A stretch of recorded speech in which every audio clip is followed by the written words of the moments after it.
Le temps de trajet est-il inclus dans le temps de travail? C'est la petite vidéo qui va faire grincer des dents, que ce soit patron ou salarié. Donc je te conseille de la mettre en favori, tu vas comprendre. Pour t'expliquer, quand les gars me remplissent les feuilles d'heure, je me suis aperçu qu'il y a un trajet donc du dépôt au chantier et un trajet du chantier au dépôt. Ces trajets-là, en fait, ils étaient à ma charge. Les frais kilométriques, etc. Et tout ça, je suis d'accord. Par contre, tous les jours, du coup, si on imagine que j'ai un chantier à 1 heure de route, si j'ai deux gars qui vont bosser, donc je prends 2 heures le matin, c'est 2 heures qui sont payées pour faire le trajet et 2 heures qui sont payées le soir pour faire le trajet. Donc, si par exemple un mec en N3P2, un gars en N3P2, en gros, alors je te compte avec les paniers, etc., en gros, ça va revenir en brut à 25 euros de l'heure. Donc, si tu en as deux, ça fera 50 euros brut. Et donc, si tu fais du coup 2 heures le matin et 2 heures l'après-midi, en gros, tu perds 100 balles sur des heures, 35 heures. Moi, j'ai des gars qui ont fait des heures à quasiment à 200 heures. En gros, ça revient à 32 euros à peu près brut de l'heure. Donc, ça veut dire que tu te prends 32 et 32 le matin et 32 et 32 le soir. Et ça, tu multiplies par 20 jours ou 16 jours en fonction du nombre. Donc, en gros, tu perds 2000 balles juste pour ça.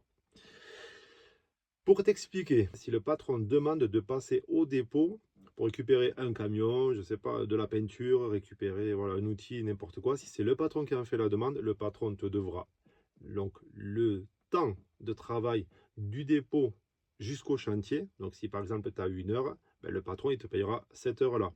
Et sur le retour, à la fin du chantier, quand tu as fini ta journée, si tu as 1 heure de retour, eh ben, cette heure-là, elle sera payée. Elle sera payée. Donc dans la journée, en gros, si tu as deux gars, ben là tu perds 4 heures en gros. Enfin, quand tu es patron, tu vas perdre 4 heures.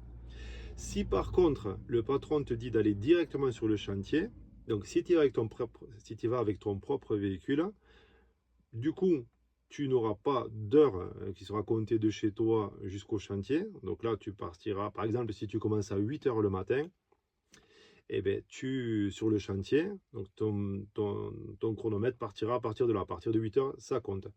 Par contre, si le gars il est venu avec sa voiture, donc que ce soit s'il est venu avec sa voiture perso, du coup, il y a des barèmes kilométriques, les frais de transport.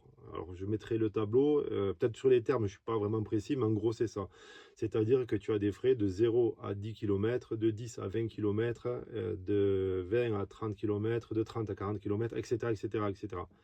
Et ça, eh ben, il faut que tu le marques sur les feuilles des heures, sinon ça va être un gros bordel, je pense. Si par contre, tu prends ton gars avec toi, donc si par exemple, moi je prends un de mes salariés, ou si par contre, il y va avec son collègue, là par contre, il n'aura pas l'heure qui sera comptée, il attaquera à 8 heures par exemple, mais lui par contre, il n'y aura que les zones qui seront comptées, c'est-à-dire que on prendra la distance entre le dépôt et le chantier.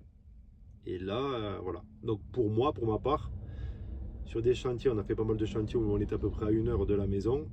Ben, en gros, tous les jours, je perdais à peu près 4 heures de boulot. Et en gros, ça me revenait, en gros, si c'était des heures, parce qu'ils faisaient pas mal d'heures, c'est eux qui avaient demandé de faire des heures, en gros, je perdais à peu près 2000 euros par mois pour ces heures-là. Donc maintenant, j'essaie de me renseigner par rapport à la comptable, donc c'est ce que je viens de vous expliquer. Il y a trois cas de figure.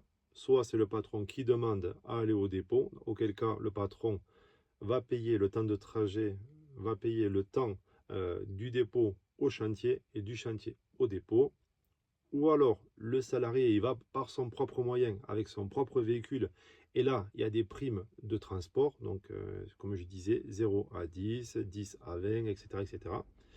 Ou si par exemple moi je prends un salarié avec moi dans mon véhicule ou que un salarié transporte son collègue, là ça sera des frais kilométriques, donc ça sera juste, alors peut-être pas les frais kilométriques, c'est des frais par zone, donc du coup la comptable prendra la distance du dépôt au chantier.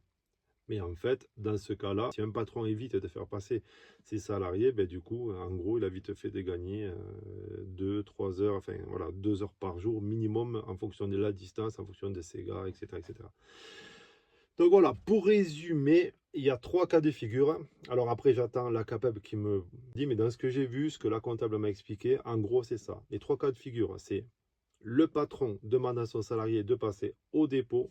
Donc là, le patron devra en temps de travail le trajet du dépôt jusqu'au chantier, du chantier jusqu'au dépôt. Donc si tu as 1 heure, eh ben, toi tu perds en gros, le pour salarié, tu perds 2 heures. Si par contre, voilà, le patron te dit d'y aller par tes propres moyens, donc tu donneras rendez-vous par exemple à 8 heures sur le chantier, donc le trajet qu'il aura fait le salarié de chez lui jusqu'au chantier, ça en fait, ben, c'est pas payé. Par contre, il aura les frais de transport. Donc, s'il a 50 km, ben, il y aura un forfait, je ne sais plus ce que c'est. 50 km par exemple, je te le donne. 50 km, voilà, de 40 à 50, c'est 15,20 €. Voilà, tu vois, ça c'est, voilà, tu as les tableaux qui existent. Donc ça serait ça. Et si par contre, tu prends un salarié, par exemple, vous êtes avec un fourgon où il y a 4 ou 5 gars dedans, en fait, il y aura juste les zones de déplacement, zone 1, zone 2, zone 3. Voilà, ça, c'est des choses. Mais par contre, ça ne sera pas payé non plus. Voilà, ça, le compteur commencera à partir du moment où on est sur le chantier. Voilà, c'est un peu casse-tête, mais je pense que ça peut aider peut-être des salariés qui peut-être sont un peu lésés ou ça pourra sûrement aider des patrons. Moi, dans mon cas, sur les chantiers qu'on a fait en décembre, janvier, et là, ce qu'on est en train de faire, en gros, ça me fait gagner 4 heures de boulot par jour si j'applique ça. Voilà. Donc, on était, voilà, j'ai toujours entendu dire 1 heure pour le patron, 1 heure pour le salarié, mais en fait, je pense que c'est des arrangements qui me paraissent en plus assez cohérents. Mais si vraiment on veut suivre à la lettre, eh ben, c'est comme ça que ça se passe. Merci d'avoir écouté la vidéo jusqu'au bout. N'hésitez pas à vous abonner. Je vais vous mettre les textes à la fin de la vidéo. Vous pourrez les screener et ça pourra vous servir. Voilà. N'oubliez pas, pour être clair avec le patron et avec les salariés, pour qu'il n'y ait pas de soucis, l'idéal, je pense, c'est de faire une feuille d'heure. Moi, c'est ce que je vais faire. Je vais faire une feuille d'heure avec, par exemple, le nom du salarié, l'heure à laquelle il commence, en précisant chantier ou dépôt, et après avec quel véhicule, si c'est son véhicule perso ou s'il vient avec un véhicule de l'entreprise ou avec le véhicule de son collègue. Comme ça, en fait, à la fin, ça va être peut-être un bordel pour la comptable, mais au final, je pense que le patron, lui, va s'y retrouver parce qu'il va gagner, voilà, moi en gros, ça me fait à peu près économiser, je pense, 2 000 à 3 000 € par mois juste en faisant que ça.